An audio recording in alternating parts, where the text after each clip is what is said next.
बच्चों आज हम लोग जो लेक्चर लेके आए हैं वो लेक्चर बहुत ही इंपॉर्टेंट है। उस लेक्चर में हम लोग करने क्या वाले हैं, हम एनसीईआरटी की एक्सरसाइज करने वाले हैं। स्पेशली जो चैप्टर 7 के ऑल्टरनेटिंग करंट की पूरी एनसीईआरटी एक्सरसाइज आप लोगों को मैं एक सिंगल शॉट में कंप्लीट कराऊंगा। तो ध्यान दीजिए फटाफट जल्दी से। ऑल्टरनेटिंग करंट चैप्टर है, इस चैप्टर के अंदर एनसीईआरटी बैक एक्सरसाइज के क्वेश्चन कर रहे हैं हम लोग। तो जल्दी से एक एक क्वेश्चन करना स्टार्ट करते हैं। सबसे पहला क्वेश्चन, तो शुरुआत के काफी सारे क्वेश्चन बहुत ही आसान है लेकिन फिर भी कर लीजिए प्रैक्टिस। अब पहला क्वेश्चन, क्वेश्चन नंबर बोलूंगा, क्वेश्चन नंबर लिखूंगा, क्वेश्चन नहीं लिखूंगा। कह रहे हैं 100 ohm resistor is connected to 220 volt 50 hertz, यानी RMS supply voltage is 220 volt and the frequency is 50 hertz. Good, ये दे रखा है क्वेश्चन के अंदर। And supply is always RMS, है ना। और जो रेजिस्टेंस गिवन है वो सर्किट का 100 ओम का रेजिस्टेंस गिवन है। अब आप लोगों को निकालना what is the RMS value of current in the circuit and what is the net power consumed over a full cycle. तो पहला आरएमएस करंट हो जाएगा RMS voltage upon resistance, simple. तो यानी 220 अपॉन 100 2.2 एम्पियर। दूसरा है आपको पावर पता करना है कि power consume over a full cycle क्या होगा। तो power consume over a full cycle in case of register is VRMS IRMS. VRMS is 220, IRMS is 2.2। तो आप टोटल इसकी कैलकुलेशन कर लीजिए, that will be 484 what completely. This is question number 1। Question number 2, शुरुआत के क्वेश्चन काफी आसान है इसलिए फटाफट जल्दी से देखते हैं। क्वेश्चन नंबर 2 में आप लोगों को बोला गया है कि एक सर्किट है जिसमें पीक वोल्टेज जो है एसी सोर्स का वो दे रखा है। पीक वोल्टेज मतलब V0, 300 वोल्ट का पीक वोल्टेज दे रखा है। What is the RMS voltage, यानी Vrms हमें पता करना है। चलिए अच्छी बात है। कह रहा है कि the RMS value of current in the AC source, इसी में RMS value of the current in the AC source is 10 ampere. इसका बी पार्ट है in fact. What is the peak current, peak current मतलब I0 निकालना है। बहुत ही आसान question हो गया, ध्यान से देखिए। VRMS क्या होता है, V0 बाई रूट 2 यानी 300 बाई रूट 2। इसको आप सॉल्व कर लीजिए, 300 बाई रूट 2 आसानी से देखेंगे तो आ जाएगा 212 के आसपास, नियरली इसके आसपास आएगा। और अगर I0 निकाले तो हो जाएगा रूट 2 टाइम्स IRMS, है ना। IRMS that is root 2 times 10। तो नियरली ये 1.4 के आसपास या 14 के आसपास आ जाएगा नियरली, क्योंकि रूट 2 की वैल्यू आप लगाओगे तो लगभग 14.14 एम्पियर के आसपास आ जाएगा। क्वेश्चन नंबर 3, है ना। क्वेश्चन नंबर 3 सॉल्व करते हैं, देखते हैं फटाफट जल्दी। क्वेश्चन नंबर 3 क्या कहता है। एक इंडक्टर दिया है, इंडक्टर जो दे रखा है वो 44 मिली हेनरी है। कितना है, 44 millihenry. Is connected to 220 volt, मतलब VRMS दिया हुआ है। कनेक्टेड मतलब 220 वोल्ट का RMS सप्लाई है एंड फ्रीक्वेंसी इज 50 हर्ट्ज। शुरुआत के क्वेश्चन इसीलिए कह रहा हूं बहुत आसान है। Determine the RMS value of current. खत्म बच्चों, एकदम सिंपल क्वेश्चन है। RMS वैल्यू ऑफ करंट कैसे निकालेंगे। RMS वैल्यू ऑफ करंट होगा VRMS अपॉन में रेजिस्टेंस एंड इनफैक्ट यहाँ पे इंडक्टर है तो रेजिस्टेंस जो होगा वो XL होगा, इंडक्टिव रिएक्टेंस जिसको हम लोग कहते हैं, है ना। तो 220 अपॉन XL क्या होता है, omega L। Omega 2 pi nu होगा। अब आप देखिए 220 2 पाई न्यू की वैल्यू आपको 50 पता ही है। इंडक्टेंस की वैल्यू है 44 इंटू 10 टू दी पावर -3 क्योंकि मिली हेनरी है ना। अब आप यहां से कैलकुलेशन कर दीजिए तो आप लोगों को आरएमएस वैल्यू ऑफ करंट जो है नियरली जो है 16 एम्पियर के आसपास आएगा, 15.9 एम्पियर के आसपास आ जाएगा। क्वेश्चन नंबर 4 देखते हैं। शुरुआत के क्वेश्चन में देखते चलिए फटाफट जल्दी, टाइम वेस्ट नहीं करेंगे शुरुआत के क्वेश्चन में। अच्छा, क्वेश्चन नंबर 4 कह रहा है कि एक कैपेसिटर दिया है। कैपेसिटर कितना दिया है जी, कैपेसिटर दिया है 60 माइक्रोफैराड। कितना है, 60 माइक्रोफैराड कैपेसिटर दिया है। और आरएमएस यानी सप्लाई दे रखा है 110 वोल्ट और फ्रीक्वेंसी है 60 हर्ट्ज का एसी सोर्स में। What is the RMS value of current. बहुत ही आसान हो गया बच्चों, आरएमएस वैल्यू ऑफ करंट निकालना है। तो VRMS यानी सप्लाई वोल्टेज अपॉन XC क्यों, क्योंकि कैपेसिटेटिव रिएक्टेंस होगा, रेजिस्टेंस में R, इंडक्टर में XL, कैपेसिटर में XC। तो VRMS है 110 और XC क्या होगा, XC हो जाएगा 1 upon omega C, 1 upon 2 pi nu की जगह पे आप लोगों को 60 दे रखा है, 2 पाई न्यू इंटू C कितना है 60 इंटू 10⁻⁻⁶। इस पूरे को सॉल्व कर दीजिए तो आप लोगों को यहां से भी सप्लाई करंट, आप लोगों को आरएमएस करंट मिल जाएगा। और यही पीक निकालना होता है तो रूट 2 से मल्टीप्लाई कर देते हैं, लगभग 2.5 एम्पियर के आसपास आएगा। तो आप लोग देख रहे हैं बहुत ही आसानी से क्वेश्चन नंबर 4 तक 7.4 तक ये फिनिश हो चुका है। आप ध्यान से देख लीजिए, बहुत ही आसान क्वेश्चन है। अब चलते हैं आगे क्वेश्चन पे फटाफट जल्दी से, है ना। क्वेश्चन नंबर 5, क्वेश्चन 5 देखते हैं क्या कहता है।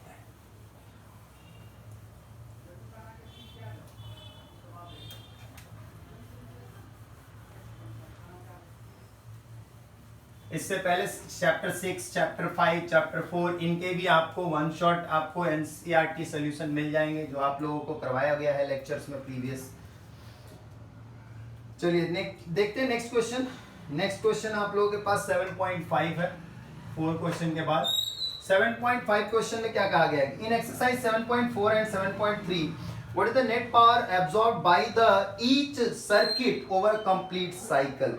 यार देखिए, जो 7.3 और 7.4 में हम लोगों ने क्या देखा है, 7.3 में इंडक्टर था, 7.4 में कैपेसिटर था। बच्चों दोनों में ही फेज डिफरेंस वोल्टेज और करंट के बीच में आप ध्यान दीजिए तो 90 का होता है, π/2 का होता है ना। इंडक्टर और कैपेसिटर दोनों में ही फेज डिफरेंस क्या होता है, प्लस या माइनस π/2। और जो एवरेज पावर जो होता है वो होता है VRMS IRMS cos φ। अब आप देखिए 7.3 में था इंडक्टर यानी L, 7.4 में था कैपेसिटर यानी C। कैपेसिटर में करंट लीड करता है π/2 से और इंडक्टर में लैग करता है π/2 से वोल्टेज के कंपैरेटिवली। तो अगर आप π/2 लगाते हैं तो ओवरऑल तो पावर जीरो हो गया, तो पावर कोई भी एब्जॉर्ब नहीं होता in case of inductor and capacitor. अगर यही रेजिस्टर का केस होता तो फेज डिफरेंस जीरो होता, क्योंकि वोल्टेज और current are in same phase, तो फेज डिफरेंस जीरो होता, तो वहां पावर कंज्यूम होगा, एब्जॉर्ब होगा, लेकिन इंडक्टर और कैपेसिटर में नहीं होगा। चलिए अब क्वेश्चन नंबर 7.6 देखते हैं।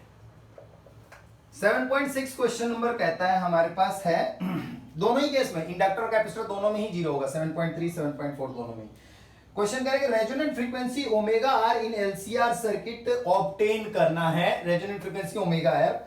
जबकि एल इंडक्टर दिया है 2 हेनरी, कैपेसिटर दिया है 32 माइक्रोफैराड एंड रेजिस्टर दिया है 10 ओम का। And also find out the sharpness of resonance, यानी क्वालिटी फैक्टर को ही हम शार्पनेस ऑफ रेजोनेंस भी कहते हैं बच्चों।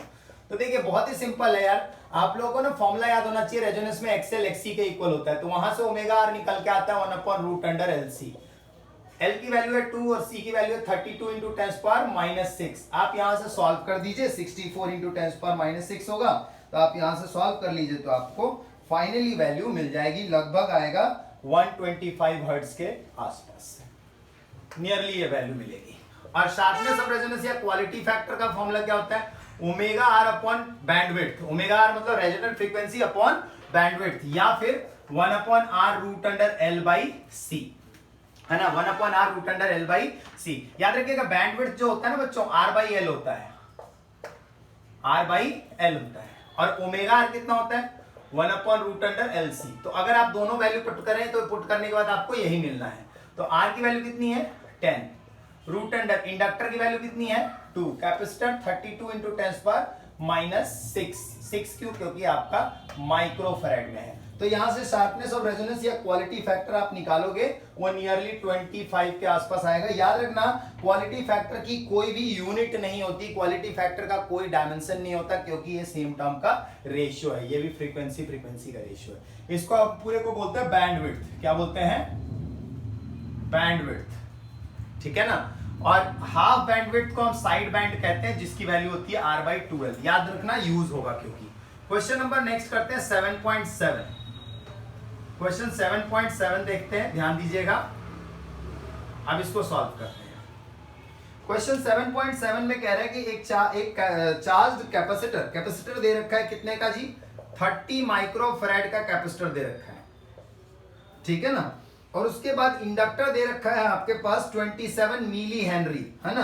तो what is the angular frequency of free oscillation of the circuit. Free oscillation of the circuit का मतलब यहां पर यह हुआ कि जब सर्किट ऑसिलेट करता है रेजोनेंस में, रेजोनेटिंग फ्रीक्वेंसी होती है, वही फ्री ऑसिलेशन या ओमेगा नॉट या ओमेगा आर कहलाता है, जिसकी वैल्यू होती है √LC। तो √L की वैल्यू दे रखी है 27 मिली और कैपेसिटर की वैल्यू दे रखी है 30 माइक्रो, आप इन दोनों को नियरली आप वैल्यू पुट करो तो लगभग आपको जो भी सॉल्व करके आए आप निकाल लेना यहां से। अप्रोक्सीमेटली 1.1 10³ हर्ट्ज के आसपास आएगा, मतलब रफली 10⁻³ हर्ट्ज के आसपास आएगा एल और सी के हिसाब से। अच्छा, इसको हम नेचुरल फ्रीक्वेंसी भी कहते हैं, रेजोनेंट फ्रीक्वेंसी भी कहते हैं, पीक फ्रीक्वेंसी भी कहते हैं, जो मर्जी वैसे बोल लो, है ना। लीनियर फ्रीक्वेंसी निकालोगे तो लीनियर फ्रीक्वेंसी f0 या fr या न्यू आर या न्यू नॉट, कुछ भी कैसे भी रिप्रेजेंट कर लो, इसकी वैल्यू हो जाती है 1/2π√LC।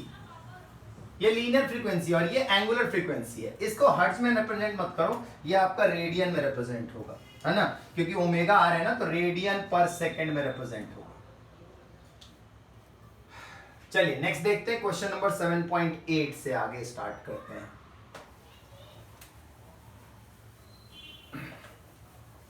आगे कुछ क्वेश्चंस एडिशनल पार्ट में काफी अच्छे हैं। किसी भी एनसीईआरटी एक्सरसाइज में ज्यादातर क्वेश्चन जो होते हैं ना, वो एडिशनल पार्ट में ही थोड़े दिमाग लगाने वाले होते हैं। बाकी शुरुआत के क्वेश्चन तो आप अगर फॉर्मूले याद हैं तो आप आसानी से कर सकते हो, कोई दिक्कत वाली बात नहीं है, ठीक है ना। लेकिन स्टिल आपको सारे क्वेश्चन तो आने चाहिए, एनसीईआरटी के सारे क्वेश्चन प्रैक्टिस करनी ही करनी है। अब देखिए क्वेश्चन नंबर 7.8 पे चलते हैं और 7.8 क्या कहता है।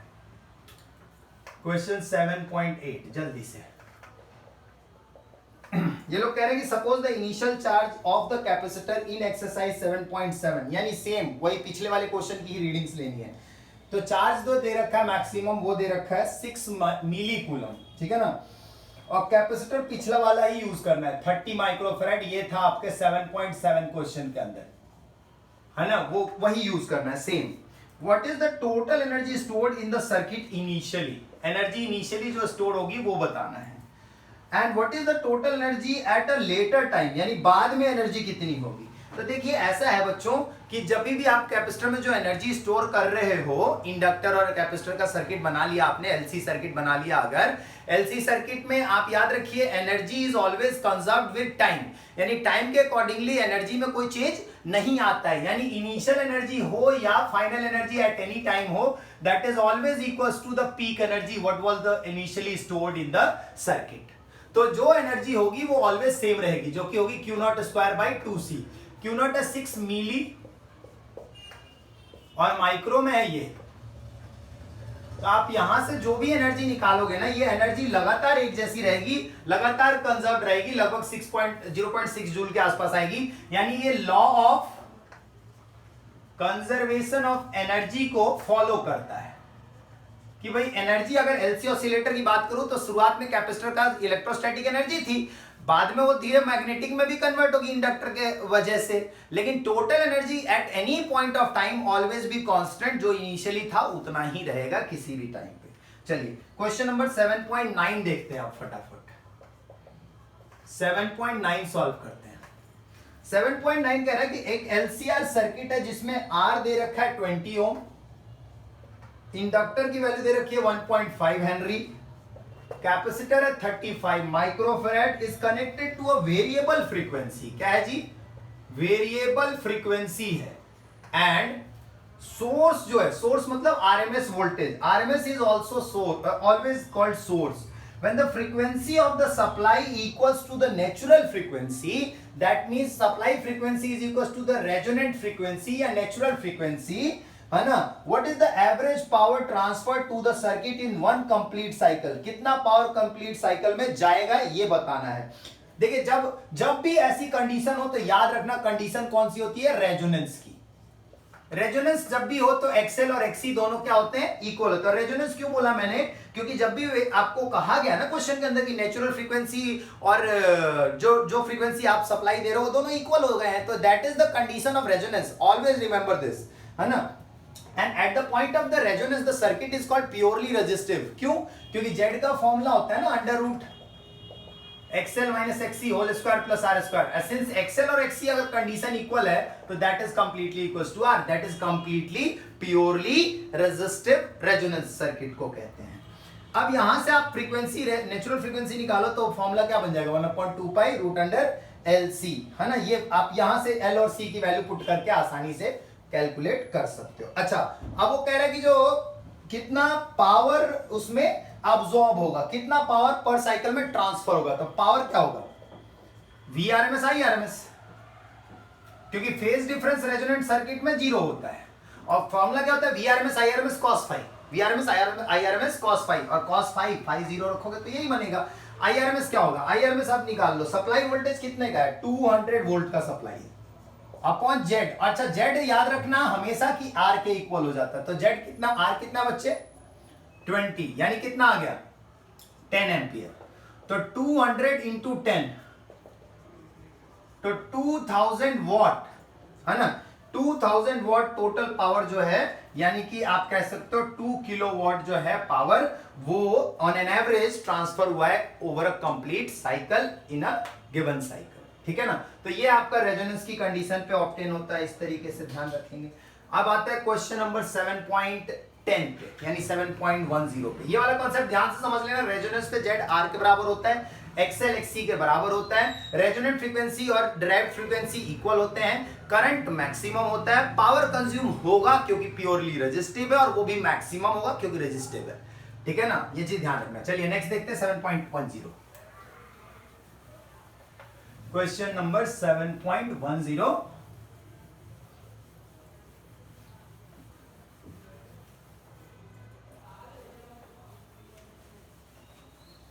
ध्यान दीजिएगा।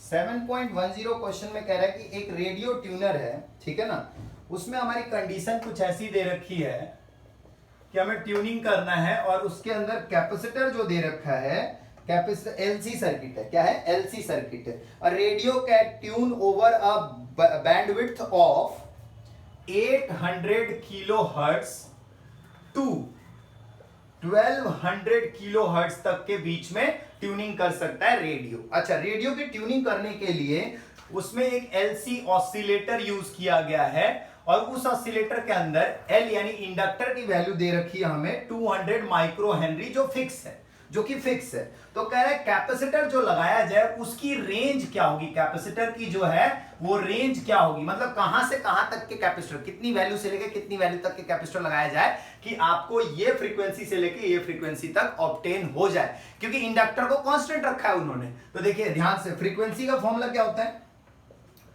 1/2 पाई रूट अंडर एलसी, यहां से सी निकाल लो, 4 pi square L new square. ध्यान से देखो, सब कुछ एक तरफ को कर दिया। एल की वैल्यू पता है तो कैपेसिटर निकालो। पहले केस में 1/4, सिंस पाई स्क्वायर की वैल्यू बच्चों याद रखना नियरली 10 होता है, रफली 10 होता है। इंडक्टर की वैल्यू कितनी है? 200 माइक्रो। अच्छा, और फ्रीक्वेंसी पहले केस में है 800 किलो, उसका होल स्क्वायर कर लो, तो आप देखोगे कि नियरली आपके पास यहां से कैपेसिटर निकाल के आप रख सकते हो, पहला कैपेसिटर। दूसरे कैपेसिटर की वैल्यू देखो, 410 1200 10³ का स्क्वायर। तो इसको भी, दोनों के कैपेसिटर की रेंज आप यहां से आसानी से फाइंड आउट कर सकते हो। तो ये कुछ नियरली आपका आएगा 87.9 पिकोफैराड, ठीक है ना, 87.9 पिकोफैराड और 197.8 पिकोफैराड के आसपास, यानी यहां से यहां तक की रेंज कितने से? 87.9 पिकोफैराड से लेके 197.8 पिकोफैराड के रेंज के कैपेसिटर अगर हम यूज कर लें तो हमारा जो ये फ्रीक्वेंसी रेंज है वो फुलफिल हो जाएगा, यानी काम बन जाएगा, हमारा काम बन जाएगा। क्योंकि इंडक्टर तो यार कांस्टेंट रखना है, तो आप कैपेसिटर की रेंज को ही चेंज कर सकते हो, और कोई उपाय नहीं है। चलिए समझ में आ गया होगा, बहुत ही आसान क्वेश्चन था। अब क्वेश्चन नंबर चलते हैं 7.11 पे। काफी अच्छा क्वेश्चन है, यहां से इंपॉर्टेंट क्वेश्चन चालू हो चुके हैं, ध्यान दीजिएगा। 7.11 में कह रहा है कि एक एलसीआर सर्किट है जिसमें सब कुछ गिवन है, यानी कि सप्लाई वोल्टेज गिवन है कितना, 230 वोल्ट, और वेरिएबल फ्रीक्वेंसी है। क्या है? Variable frequency. आगे बढ़ते हैं।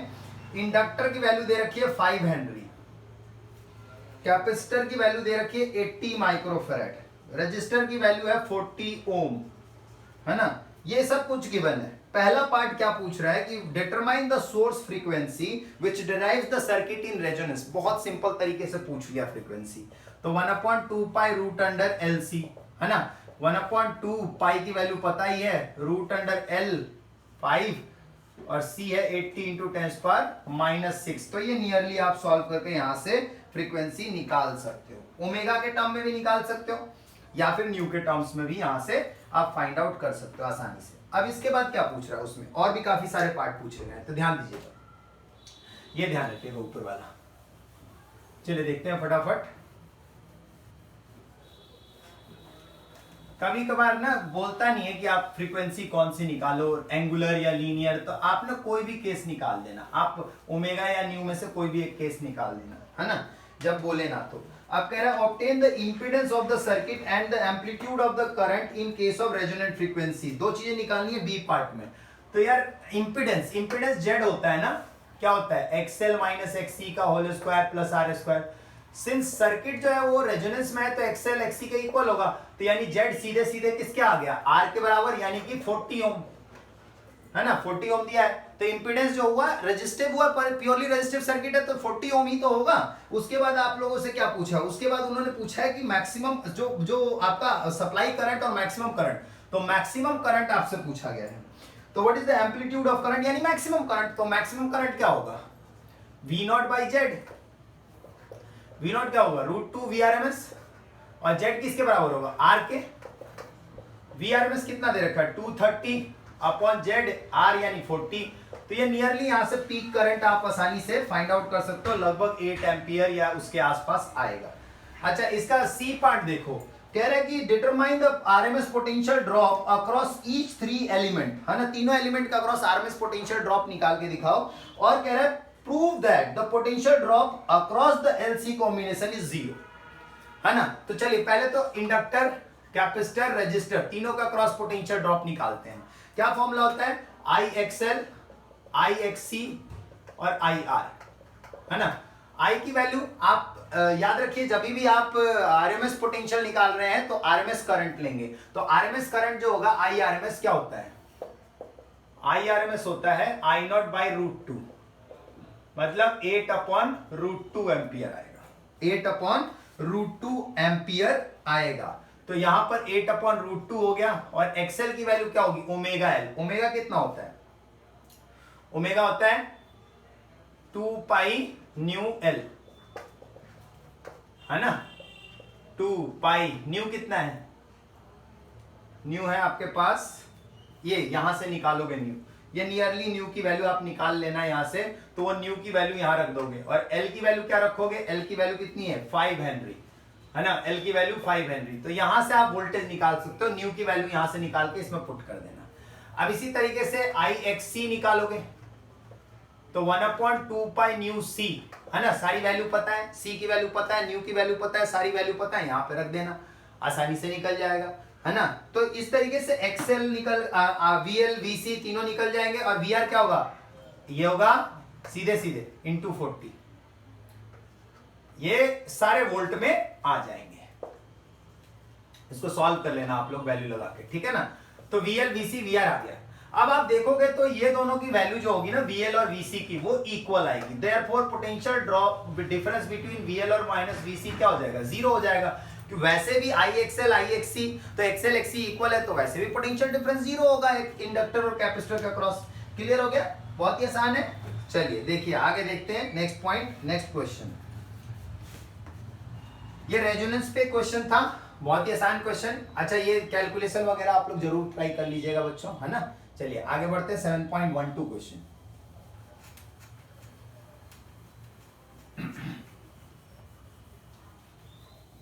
सेवन 7.12 क्वेश्चन भी काफी इंपॉर्टेंट और काफी अच्छा क्वेश्चन है। क्वेश्चन देखते हैं उसमें क्या कहा गया है।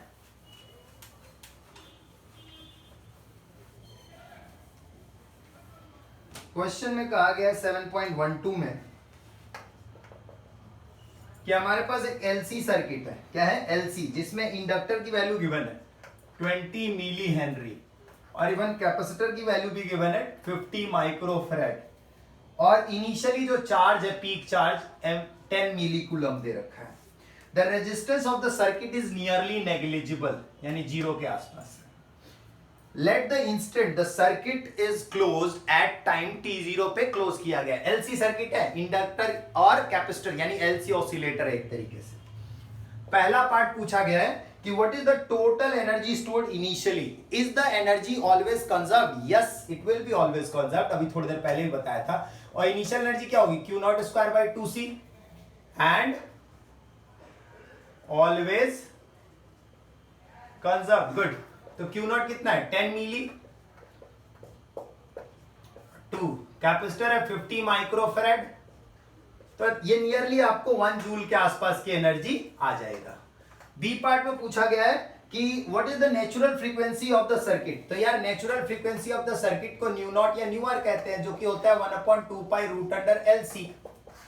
2 पाई रूट अंडर एल की वैल्यू दे रखी है 20 मिली हेनरी और सी है 50 × 10⁻⁻6, क्योंकि माइक्रो में है ना। तो जो नियरली आप यहां से सॉल्व करोगे तो आपको मिल जाएगा नेचुरल फ्रीक्वेंसी। आप आसानी से यहां से नेचुरल फ्रीक्वेंसी निकाल सकते हो, लगभग 159 हर्ट्ज के आसपास आएगा, या सेकेंड इनवर्स कह सकते हो, ठीक है ना। और अगर एंगुलर फ्रीक्वेंसी निकालोगे, ओमेगा नॉट तो होगा 2 पाई न्यू नॉट, तो 2 पाई और न्यू नॉट 159 है, तो ये नियरली आप निकालोगे तो हो जाएगा 1000 रेडियन पर सेकेंड। ये रेडियन पर सेकेंड में होगा, ये हर्ट्ज में होगा, यही डिफरेंस है। इसके सी पार्ट पे आते हैं। इसके सी पार्ट में पूछा है what is the energy stored, sorry at what time the energy stored, completely electrical, completely magnetic and they are equal to each other. तो ये 3 अलग अलग कंडीशन बताना है, ठीक है। तो ध्यान दीजिए, आप लोगों को पता होना चाहिए सबसे पहले तो चार्ज जो होता है ना, वो याद रखना कैपेसिटर जो ये होता है, और करंट क्या होता है। तो ऐसा कैसे आ गया? क्योंकि I होता है dq/dt। तो आप अगर चार्ज को डिफरेंशिएट करोगे तो साइन का फंक्शन ही तो बनेगा। तो करंट को अगर इंटीग्रेट करो तो कॉस का फंक्शन बन जाएगा। बात देखिए, इसको इंटीग्रेट करो तो कॉस का, इसको डिफरेंशिएट करो तो साइन का फंक्शन बनेगा। तो आप इस इक्वेशन के थ्रू आप ध्यान दीजिए, तो आपके पास चार्ज का अगर ऑसिलेशन दिखाऊं तो चार्ज जो है वो कॉस के फंक्शन पे काम कर रहा है, यानी कि पहले इस तरीके से चल रहा है, यह है कॉस का फंक्शन। यह है इलेक्ट्रोस्टैटिक एनर्जी जो इनिशियली सबसे मैक्सिमम थी। और साथ ही साथ देखा जाए तो उस पॉइंट पे मैग्नेटिक एनर्जी क्या थी? उस टाइम पे मैग्नेटिक एनर्जी क्या थी? 0 थी। तो लीजिए मैग्नेटिक एनर्जी ये आ गई, डॉटेड वाली मैग्नेटिक एनर्जी यूएम, है ना। यूएम मतलब मैग्नेटिक एनर्जी, ठीक है। तो मैग्नेटिक एनर्जी आ गई डॉटेड वाली। अब टाइमिंग देखिए, 0, ये पूरा t है, ये t/2 है, ये t/4 है, ये 3t/4 है, और जहां पे ये काट रहे हैं ना एक दूसरे को, ये t/8 है, और यहां भी काट रहे हैं तो ये 3t/8 है। अब ध्यान दीजिए, पहले इसका सी पार्ट का आंसर पता कर लेते हैं कि सी पार्ट में क्या बोला है कि कब इलेक्ट्रिकल होगा। तो कंप्लीटली इलेक्ट्रिकल कब कब है? देखो ग्राफ से ही पता चल जाएगा, ध्यान से देखो। कंप्लीटली इलेक्ट्रिकल 0 पे है, फिर t/0 पे है, फिर उसके बाद t/2 पे है, फिर उसके बाद t पे है, एंड सो ऑन, है ना, एंड सो ऑन। आगे की तरफ चलोगे तो 3t/2 पे भी आएगा, एंड आगे की तरफ, ठीक है ना, याद रखिए। और कंप्लीटली अगर मैग्नेटिक की बात करूं तो कंप्लीटली मैग्नेटिक कब कब है? कंप्लीटली मैग्नेटिक ध्यान से देखो तो यहां पर t/4 पे है, 3t/4 पे है, आगे चलोगे 5t/4 एंड सो ऑन, चलेगा ये ऐसी। अच्छा, इसका डी पार्ट में देखो तो पूछ रहा है कि कब दोनों इक्वल होंगे। तो इक्वल देखो बच्चों कब होंगे? इक्वल एनर्जीज कब होंगे? तो इक्वल एनर्जीज होंगे t/8 पे, 3t/8 पे, 5t/8 पे, एंड सो ऑन। ग्राफ की मदद से बड़े आसानी से इसका आंसर निकाला जा सकता है। बाकी तो कैलकुलेशन करके भी इस इक्वेशन की मदद से निकाला जा सकता है, लेकिन वो बहुत लेंदी होगा, तो इसलिए आप इसी से कर सकते हैं आसानी से। इसका एक और पार्ट है E part. If the resistor is inserted in the circuit, how much energy is eventually dissipated as heat. या कितनी एनर्जी थी? 1 जूल। तो ज्यादा यही तो जाएगी, इससे बियॉन्ड तो जाएगी नहीं। तो therefore energy dissipated when resistor inserted will be equal to 1 joule. यार 1 जूल से ज्यादा की तो एनर्जी डेसिपेट हो ही नहीं सकती ना, क्योंकि इतनी ही तो एनर्जी इसमें स्टोर्ड है, तो इतनी ही तो एनर्जी इसमें से वेस्ट होगी, या इतनी ही तो एनर्जी इसमें हीट के फॉर्म में जाएगी। तो ग्रेजुअली या इवेंचुअली इससे ज्यादा कोई एनर्जी बाहर नहीं जाने वाली है, ये चीज ध्यान रखना। तो बहुत अच्छा क्वेश्चन था ये। अब चलते हैं अगले क्वेश्चन 7.13 पे फटाफट जल्दी से। ग्राफ से आंसर दोगे तो आसान रहेगा, कम टाइम में ही आंसर निकल जाएगा, है ना। बाकी कैलकुलेशन करके भी Q = Q not cos omega T से दिया जा सकता है कि भाई मैक्सिमम होगा तो Q = Q not cos omega T. Maximum कब होता है 1 या +1 और -1 पे, तो वो ट्रिग्नोमेट्रिक फंक्शन लगेंगे, है ना, उससे कर सकते हो। cos की वैल्यू 1 कब होती है, +1 और -1, तो उससे हो जाएगा। मिनिमम पे 0 होगा, 0 कब होती है वो देख लो। अब देखो क्वेश्चन नंबर 7.13 फटाफट जल्दी से। क्वेश्चन 7.13 सॉल्व करते हैं। कह रहा है कि एक LR सर्किट है जिसमें L की वैल्यू दे रखी है 0.5 हेनरी और R की वैल्यू दे रखी है 100 ओम। सप्लाई दे रखा है यानी RMS 240 वोल्ट और फ्रीक्वेंसी है 50 हर्ट्ज AC सप्लाई। पहला पार्ट पूछा है what is the maximum current यानी I0 पता करना है, और दूसरा टाइम लैग पता करना है। Time lag between voltage and current, ये दो चीजें पता करनी है। बिटवीन वोल्टेज एंड करंट के बीच में टाइम लैग और मैक्सिमम करंट पता करना। चलिए मैक्सिमम करंट देखते हैं। सबसे पहले V0/Z होगा। V0 क्या होगा, √2 टाइम्स VRMS, और Z क्या होगा, √XL² + R² होगा ना, √2 × 240, और XL क्या होगा, ओमेगा L। ओमेगा कितना है, 2π L, ओमेगा L हो गया, उसका होल स्क्वायर प्लस R यानी 100 का स्क्वायर। इसको ही आपने सॉल्व करना, बस सिंपल याद रखना। π² की वैल्यू नियरली आपने 10 ले लेना है। कितना, 10 ले लेना है। कोई कैलकुलेशन में गलती नहीं होगी, इतना भी अगर कर दोगे तो बहुत है। 1.82 एम्पियर के आसपास आएगा, आप इसको पूरा सॉल्व करोगे आपको मिल जाएगा। अब टाइम लैग, ये ए पार्ट है। बी पार्ट, टाइम लैग होता है फेज डिफरेंस अपॉन ओमेगा या फेज डिफरेंस अपॉन 2π न्यू। अब फेज डिफरेंस कैसे निकालते हैं, वो निकालते हैं tan inverse XL upon R से। LR सर्किट है क्योंकि, तो tan इनवर्स XL क्या होगा, ओमेगा L अपॉन R।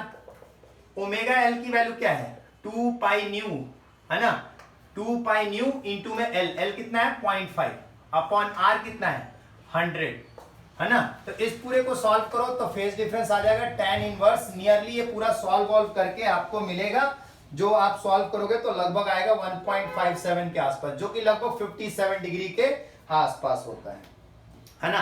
अच्छा, ये डिग्री वगैरह की वैल्यू ना आपको पेपर में दे रखी होगी या ट्रिग्नोमेट्रिक टेबल प्रोवाइड किया जाएगा। याद रखिए डिग्री में है, लेकिन आपको कन्वर्ट करना पड़ेगा रेडियन में। उसके लिए आपको π/180 से मल्टीप्लाई करना होगा, तो आ गया रेडियन में। अब आएगा टाइम लैग की बारी, तो टाइम लैग में आपने ये लगा लेना है पहले तो रेडियन में, और ओमेगा कितना है 2π, न्यू कितना है 50। आप इसको नियरली पाई से पाई काट दो और सॉल्व कर दो। सॉल्व कर दोगे तो टाइम लैग बहुत ही छोटा आएगा, लगभग 3.2 मिली सेकेंड। मिली सेकेंड मतलब 10⁻³ सेकेंड का एक फेज डिफरेंस है, जिसके अंदर टाइम इतना लगेगा, जो कि कितना है 3.2 मिली सेकेंड। तो ये बहुत ही आसान क्वेश्चन है, बस हाँ कैलकुलेशन है, यहाँ कैलकुलेशन है, यहाँ कैलकुलेशन है, यहाँ खूब सारी कैलकुलेशन है। 3 जगहों पे कैलकुलेशन है। कैलकुलेशन आपकी स्ट्रांग होनी चाहिए, और फाई हमेशा याद रखना रेडियन में लेना है, तो π/180 से मल्टीप्लाई करना मत भूलना, नहीं तो गलत हो जाएगा। चलिए नेक्स्ट क्वेश्चन देखते हैं 7.14, इसको ध्यान रखिएगा।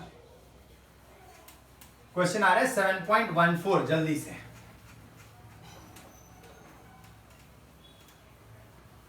जब भी एंगल निकालेंगे तो याद रखिए हमेशा रेडियन में रखना है, डिग्री में कन्वर्ट कर दो, डिग्री को रेडियन में कन्वर्ट कर दो और आपको पता चल जाएगा, बहुत आसान है। अब देखिए क्वेश्चन नंबर 7.14 ना 7.13 का ही एक्सटेंशन है, थोड़ा सा और आगे बढ़ा दिया है। कह रहा है कि obtain the result of A and be in the 7.13, यानी जो पीछे निकाला वो दोबारा से निकाल के दिखाओ 7.13 वाला। लेकिन कब, जब हमने सोर्स फ्रीक्वेंसी बढ़ा दी, और कितनी बढ़ा दी, न्यू फ्रीक्वेंसी है 10 किलोहर्ट्ज, जो कि बहुत ही ज्यादा हो गया, और सोर्स वोल्टेज अभी भी 240 वोल्ट ही है ना, 240 वोल्ट ही है, और बाकी सारी वैल्यू वही है जो पिछले में थी। 5 Henry, 0.5 Henry sorry, resistance is 100 ओम, और सप्लाई वगैरह तो दे ही रखा है। तो अब ओमेगा की वैल्यू दोबारा निकालो, तो ओमेगा 2 पाई न्यू होगा, 2 पाई और फ्रीक्वेंसी लेंगे 10 टू द पावर 4, क्योंकि किलो में है तो 10 टू पावर 3 और 10 तो और है 10 टू द पावर 4 बन जाएगा। तो ये अप्रोक्सीमेटली सॉल्व करोगे तो 6.3 into 10 to the power 4 radian पर सेकेंड आ जाएगा, है ना, 6.3 के आसपास, हाँ नियरली इतने के आसपास आ जाएगा। अब इसके बाद जेड निकालो, क्योंकि पीक करंट तो निकालना ही पड़ेगा, क्योंकि पहले पार्ट में पीक करंट ही तो पूछा था। तो √2 times into 240 upon Z. Z कैसे निकलेगा, XL square plus R square. XL क्या होता है, omega L, omega into L XL square plus R square. इसको फिर से नियरली फिर से इसको दोबारा से सॉल्व करो। अब दोबारा सॉल्व करोगे तो लगभग आएगा 1.1 10⁻² एम्पियर। आप देख रहे हो बहुत छोटी वैल्यू ऑफ करंट आई। पिछले करंट में, पिछले वाले क्वेश्चन में अगर याद हो तो पिछले वाले में क्वेश्चन में करंट आया था 1.82 एम्पियर, 7.13 में, जबकि यहां करंट आया बहुत ही छोटा। मतलब फ्रीक्वेंसी को अगर एक्सट्रीमली हाई कर दिया जाए तो करंट बहुत छोटा पहुंचेगा। ये हमें अभी तक कंक्लूजन मिल गया है, कंफ्यूज मत होना। आगे बढ़ते हैं। कह रहा है कि अगर करंट आपको नियरली ये मिला और आप अगर फेज डिफरेंस निकालें, फेज डिफरेंस क्या होगा इसके, क्योंकि टाइम लैग भी तो चाहिए। फेज डिफरेंस क्या होगा, tan inverse XL upon R. तो tan inverse omega 6.3 into 10 to the power 4 omega L upon R कितना है 100। आप इसको नियरली सॉल्व करोगे तो ये 0 डिग्री के आसपास आएगा, 0 के आसपास आएगा, है ना, सॉरी इस पूरे को सॉल्व करोगे तो नियरली जो होगा tan इनवर्स ये आएगा 314 के आसपास। ये वैल्यू बहुत बड़ी है, इतनी बड़ी कि ये ट्रिग्नोमेट्रिक टेबल में नहीं आती है एक तरीके से देखा जाए तो। इसको हम मान लेंगे एक तरीके से एक्सट्रीम वैल्यू या इनफाइनाइट वैल्यू। तो इनफाइनाइट वैल्यू कब होती है, जब π/2 रेडियन हो। तो फेज डिफरेंस कितना है, π/2 रेडियन का। अब टाइम लैग क्या होता है, 5/ω। तो π/2 और 2π न्यू, न्यू कितना है, न्यू कितना है 10 टू द पावर 4। यानी आपको टाइम लैग कितना मिला, आप यहां से टाइम लैग आसानी से निकाल सकते हो। टाइम लैग आप इस जगह से आप निकालना चाहोगे तो आपको टाइम लैग मिल जाएगा, that is 4 into 10 to the power -6 second के आसपास। नियरली इतने के आसपास आ जाएगा, बाकी सारी चीजें तो कैंसिल ही हो जाएंगी, है ना। तो ये आपके पास ओमेगा 2π न्यू होता है ना, तो न्यू की वैल्यू कितनी थी, ओमेगा तो सीधे सीधे रख लो ना यार, ये रहा ओमेगा 6.3 × 10⁴। इसको नियरली सॉल्व करोगे तो इतने के आसपास आ जाएगा। अब क्वेश्चन में एक और बात बोला है, एक और बात सुनो ध्यान से। कह रहा है कि वेरी हाई फ्रीक्वेंसी है, ठीक है ना। Hence explain the statement that at very high frequency the inductor nearly works as open circuit या tends to work as open circuit। तो ओपन सर्किट ही तो हो गया बच्चों, इतना कम करंट जा रहा है तो इसका मतलब कि अगर एक्सएल की वैल्यू देखो तो ओमेगा एल होता है और ओमेगा होता है 2π न्यू एल। अगर फ्रीक्वेंसी एक्सट्रीमली हाई कर दोगे तो रेजिस्टेंस बहुत ज्यादा हो जाएगा। तो therefore it works nearly as open circuit. क्योंकि आप देखो जितना अगर न्यू की वैल्यू बढ़ाते जाओगे ना तो करंट की वैल्यू उतनी ही कम आती जाएगी और करंट ऑलमोस्ट नेग्लिजिबल हो जाएगा। तो ओपन सर्किट ही तो होगा क्योंकि करंट पास ही नहीं कर रहा। अब वही चीज बोल रहा है कि अगर सेम कंडीशन हम डीसी में अगर चेक करें तो क्या होगा। तो नाउ डीसी में, ये तो एसी में था, सारा खेल ये एसी में था। अब नाउ डीसी में अगर देखें तो डीसी में क्या होता है, फ्रीक्वेंसी 0 होता है। तो एक्सएल क्या हो गया 2π न्यू एल, जो कि हमेशा ही 0 होगा। चाहे एल की वैल्यू कुछ भी हो, एक्सएल हमेशा ही 0 होगा। तो रेजिस्टेंस हमेशा ही 0 होगा, मतलब करंट हमेशा हाई फ्लो करेगा डीसी में अगर इंडक्टर लगाए तो। मगर अगर फ्रीक्वेंसी बहुत ज्यादा है, यानी एसी का केस है, बहुत हाई फ्रीक्वेंसी है, तो वो नियरली करंट को पास धीरे धीरे कम करेगा। या बहुत हाई फ्रीक्वेंसी कर दोगे तो वो पास होने ही नहीं देगा, यानी ओपन सर्किट बना देगा। चलिए नेक्स्ट देखते हैं क्वेश्चन नंबर 7.15। 7.15 क्या कहता है ना, ये चीज ध्यान रखना। डीसी में ये एक तरीके से बहुत हाई सप्लाई ऑफ करंट जाता है क्योंकि रेजिस्टेंस 0 हो जाता है। एसी में फ्रीक्वेंसी हाई होने पर रेजिस्टेंस एक्सट्रीमली हाई हो जाता है तो वो ओपन सर्किट की तरह बिहेव करने लगता है। तो ये चीज ध्यान रखना 7.14 में। अब आता है 7.15 क्वेश्चन, ध्यान दीजिएगा। क्वेश्चन नंबर 7.15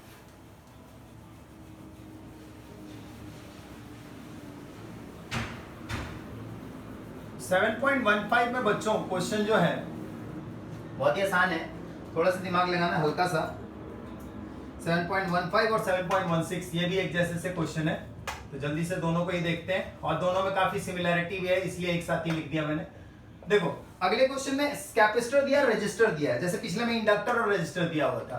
तो 100 माइक्रोफैराड का कैपेसिटर है और रजिस्टर 40 ओम का ही है जो पिछले में भी था, और सप्लाई आरएमएस है 110 वोल्ट और फ्रीक्वेंसी है 60 हर्ट्ज, है ना। ये सब कुछ दे रखा है, कह रहा है मैक्सिमम करंट निकालो, बस खत्म है ना। मैक्सिमम करंट क्या होता है, V नॉट अपॉन में Z root 2 times V R M S upon Z क्या होगा, under root XC square plus R square.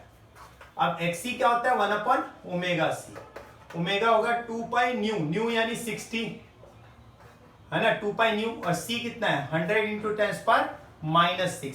इस पूरी वैल्यू को हम XC कहेंगे।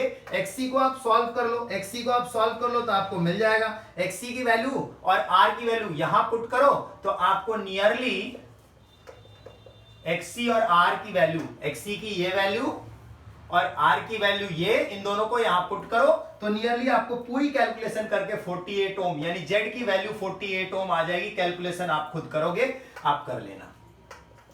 तो ये पूरा सॉल्व करके नियरली आपको जो सप्लाई मिलेगा मैक्सिमम करंट का वो 3.3 एम्पियर के आसपास आ जाएगा। ये मैक्सिमम करंट है। इसके बाद पूछ रहा है टाइम लैग क्या होगा, time lag between voltage and current, तो वो होता है क्या 5/2 पाई न्यू। अब फाई के लिए क्या निकालना पड़ेगा, tan inverse XC by R। अब XC क्या होता है 1 upon omega C R, tan inverse omega कितना है, ओमेगा ये रहा 2 पाई न्यू, तो 2 पाई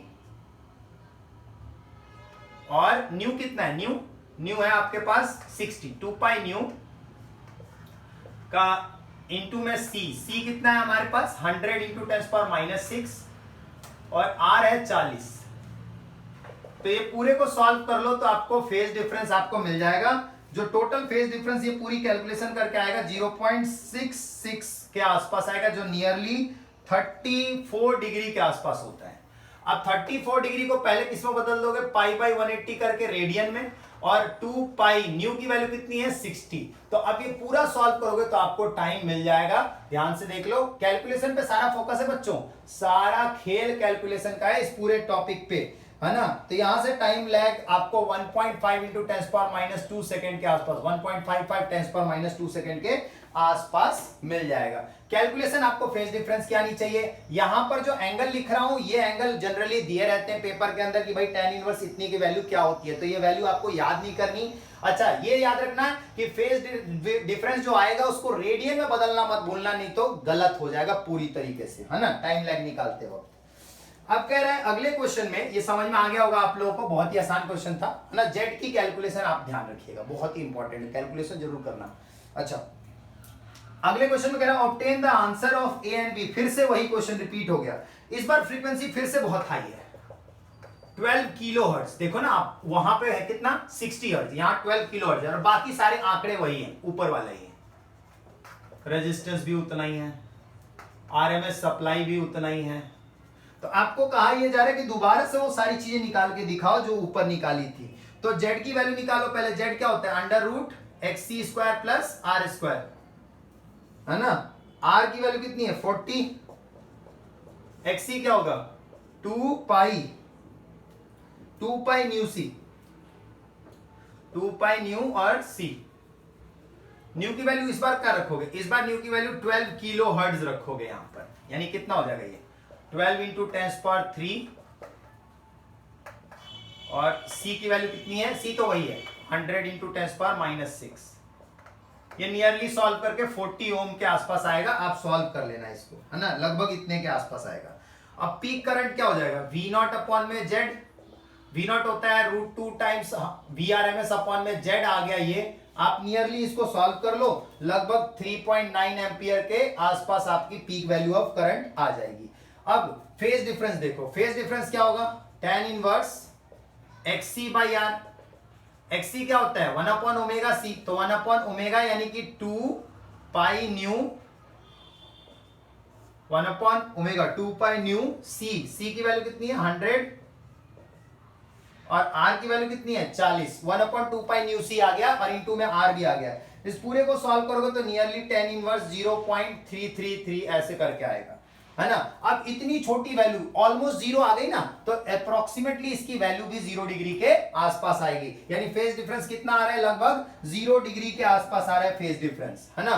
0 डिग्री के आसपास का फेज डिफरेंस आ रहा है इस केस में, है ना। अब टाइम लैग भी आप आसानी से निकाल सकते हो। टाइम लैग क्या होता है 5.2 पाई न्यू, तो टाइम भी अप्रोक्सीमेटली क्या हो जाएगा 0 ही हो जाएगा, क्योंकि फेज डिफरेंस 0 है। तो अब उसमें क्वेश्चन के अंदर बोला क्या है, क्वेश्चन के अंदर बोला गया है क्या कि अगर एक्सप्लेन करो स्टेटमेंट को कि कैपेसिटर जो है वो कंडक्ट कर रहा है वेरी हाई फ्रीक्वेंसी पे, कंडक्ट कर रहा है, लेकिन अगर डीसी की बात करें तो वो स्टेडी स्टेट बना देता है, यानी डीसी की बात करें तो करंट को ब्लॉक कर देता है। ऐसा क्यों, ध्यान से सुनना, ऊपर वाला पॉइंट देख लेना ध्यान से, कैलकुलेशन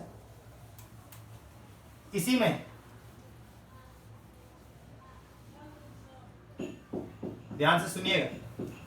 तो अगर मैं डीसी में बात करूं और एसी में बात करूं तो क्या खेल है, खेल बहुत सिंपल है बच्चों। अगर मैं एसी पे बात करूं तो एसी में यार फ्रीक्वेंसी हाई है, अगर फ्रीक्वेंसी बहुत हाई होती है, इस केस में फ्रीक्वेंसी बहुत हाई होती है तो एक्सी क्या होता है 1/2 पाई न्यू सी।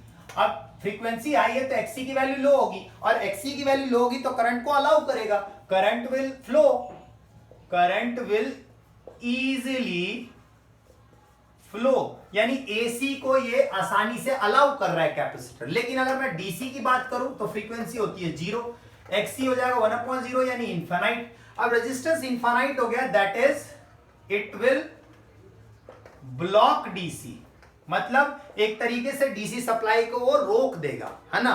तो बहुत ही आसानी से ये आपको समझ में आ गया होगा। क्वेश्चन नंबर 7.16 है ना, क्वेश्चन नंबर 7.16। इसके बाद जो क्वेश्चन है अभी देखते हैं।